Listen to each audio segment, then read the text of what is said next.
You're listening to the Entrepreneur Ignited podcast, where we aim to simplify online business so you can make more money.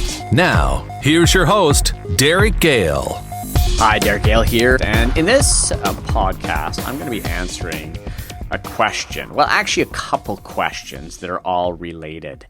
And, whenever I'm looking for an idea for a podcast, I just simply jump into our membership community at Entrepreneur Lab. And I say, well, what are common questions that we're getting? And I know if 10 people have asked a question, there's got to be 100 or more that are actually wondering the same thing.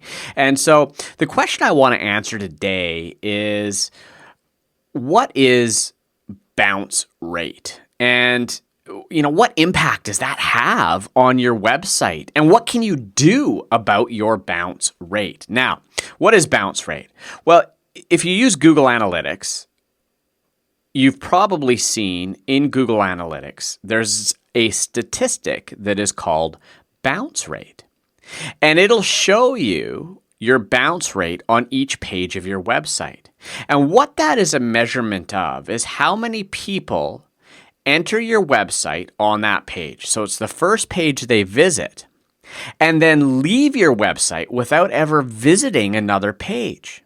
So for example, if you had a blog post, and that blog post was on dog training, and somebody searched dog training online, and that blog post showed up in the search engines, and they clicked the link and they went to that blog post and they read that entire blog post. And then they clicked the back button or they went to Google and they never clicked to see any other pages on your website. Well, in Google's eyes, that would count as a bounce. Effectively, what Google's saying is, well, that person just left your website without visiting anything else. Now, the reason this has become a little bit more of a hot topic over the past few years is because Google has started to evolve their algorithm to focus more on how people actually interact with websites. So what Google knows is if somebody goes to a website and spends lots of time on that website and clicks around to a whole bunch of different pages on that website, they feel that obviously that website was relevant. It contained something that person wanted. Alternatively, if somebody clicked through to a web page and then left without clicking anything else, well, maybe that website wasn't as relevant or wasn't as good. So now this is another factor that exists in their algorithm that can impact your search rankings. Now, how big is the impact? Well, frankly, nobody knows except the engineers at Google that actually have visibility into that algorithm itself. It's one of many hundreds of ranking factors. But I believe more weight has been put on it over the last few years as Google is looking to reward websites where people stay and they engage. Okay, so what is bounce rate? It's when somebody comes to your webpage, they read it and leave, and they never click to another page on your website. Now, the next question I get from people is, Derek, why is my bounce rate so high? And I'll say, well, what's your bounce rate? They say, well, on this page, it's 75%. And, the question then becomes well, what are you measuring that against?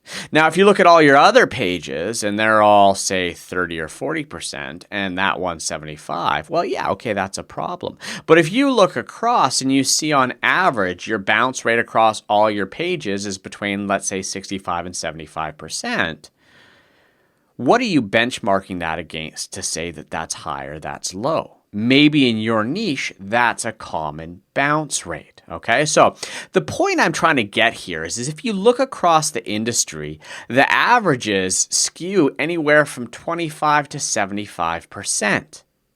If you're up at the 90% or 85%, your bounce rate is probably pretty high and you got to worry about it. But my point is if you log in and you see that your bounce rate is 50%, don't panic. That's not necessarily a bad thing.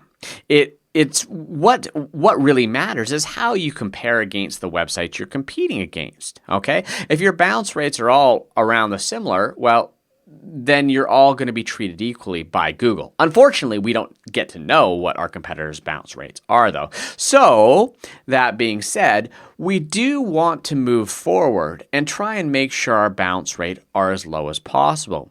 And if our bounce rates are low, that's a good thing because that means more and more people are clicking through on our website. They're engaging with our website, which is ultimately what we're trying to achieve anyway.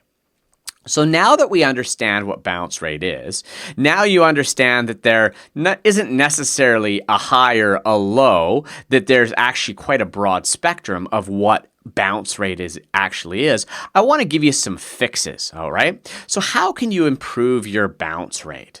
Now, the very first thing you need to do is you need to diagnose why your bounce rate is high. Now, there's one of two reasons in general that your bounce rate is going to be high. Reason number one is somebody lands on your page and they immediately determine that this page is not relevant to what they were looking for. So they immediately back out. That's actually the worst kind of bounce rate. So that's problem number one. The other kind of bounce rate is when somebody comes to your website and maybe they land on a blog post and they read that blog post. They get all the information they need from that blog post and they have no reason to click on any other page on your website, so they leave. So in that case, they're staying and that's good and they're engaging. Now, how do you diagnose? Do you have people bouncing right away because it's not relevant? Or do you have people staying but just not clicking to another page? To diagnose that, you want to look at your time on page. That's another statistic you're going to find in Google Analytics, where they'll show you on average how long are people actually staying on your specific page. And so if you have a really low time on page, like people are leaving on average within 15 seconds or 20 seconds or 30 seconds, what that means is the people that are coming to that website aren't being engaged by that page. They're not feeling it's relevant to what they were looking for, so they're leaving quickly. All right. So to solve that problem, there's two questions you need to ask yourself. Question number one is, well, what are these people expecting when they come here? Where are they coming from? And to figure that out, one of the simplest ways is if you're getting search traffic, have a look. Well, what keywords are they coming in off of? You know, if somebody's searching for dog training and they land on my page about dog grooming, well, that's not relevant to dog training. Right? So they're going to bounce. So I need to, if that's what I'm ranking for, and I want to keep those people, I need to modify my page to deliver what they're looking for to keep them there. And the number one place to start with that is write a compelling headline that speaks to them. Right? So ask yourself, where are these people coming from? What are they expecting? Then look at your page and say, is my page delivering that? Is my headline saying, hey, this page has what you're looking for? And if it doesn't, you need to modify it. And again, you can figure out if that's the problem by looking at the average time on page. If that's really low, that means people aren't reading, they're just leaving. The content is not congruent with what they were actually searching for. Now, reason number two for people bouncing is what we talked about. Somebody comes to your webpage, they read the entire post, the article, they consume the content on that page, and they leave. And the good news is you can tell this because you'll see that you have a high time on page, people reading it, might be a minute, couple minutes, but you now need to give them a reason to click to lower your bounce rate. And there's lots and lots of different ways to do that, okay? And the fact of the matter is when somebody lands on a web page on your website, there shouldn't just be one reason for them to click. There should be a plethora of reasons for them to click to other pages. Now, the only exception to that is if you're landing them on a sales page and you don't want to distract them from that sales process, okay? But those typically aren't the pages that we're necessarily worried about ranking in Google. So, if somebody lands on a blog post and they read that blog post, what are the things we can do to get them to click? Well, one of the most obvious ones is to recommend related content. Hey, you liked this article. At the end of the article, here's 3 other articles you might be interested in. And if you go to shareaholic.com, they offer a free plugin. It's called their related content plugin. And you can install that on your website. And what they'll do is they'll find related content to that article and display it. Now, something I like to do is I like to create a widget, and you'll see this on Entrepreneur Ignited, a popular post widget. So I can go through and handpick and say, hey, here's my top 3 or top 5 or top 10 most popular posts, and have that as a widget so that they're seeing that right away. And also, when you're on Entrepreneur Ignited, you'll see that we have lots of calls to action, lots of free offers to get people to click on stuff. If you have a pop-up that pops up and somebody clicks and goes to a different page, that now lowers your bounce rate. So my point here is there's lots of different strategies to lower that bounce rate. If you're getting people that are coming, consuming your content, and then leaving without clicking, you can solve that problem. You need to give them reasons to click.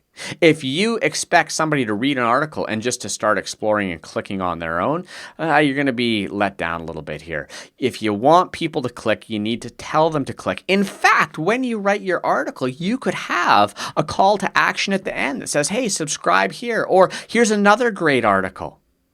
And the last strategy, if you have really long articles, is what's called pagination. And this is a very common strategy that you see used on just about every major media site these days, from, Mashables, Verge, Cracked, any of those media websites.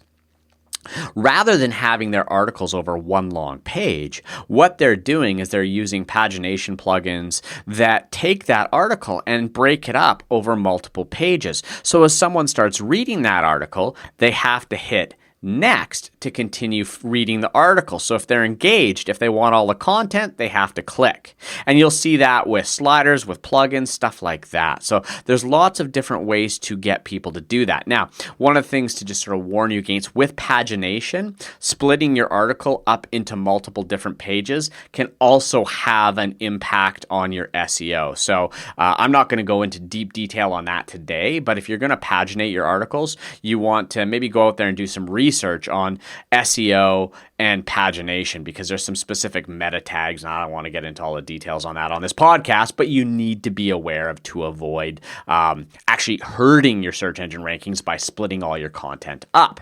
So there you go. I hope I have demystified bounce rate for you.